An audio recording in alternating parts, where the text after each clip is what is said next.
Hi everyone, welcome back with me again in this channel. On today's tutorial, I'm going to show you how you can create a cool edit by using the motion blur feature in CapCut.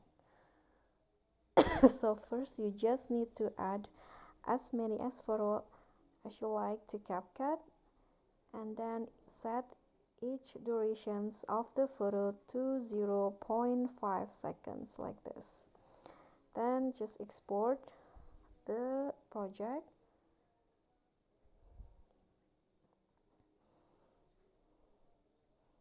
Okay, now you just need to start a new project with the videos that you just saved.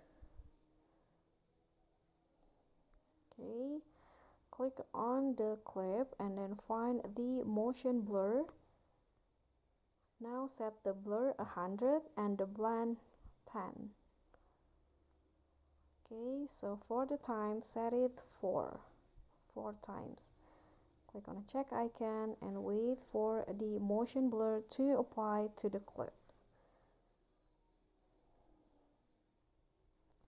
Okay, so now the motion blur has been applied and this is what it looks like.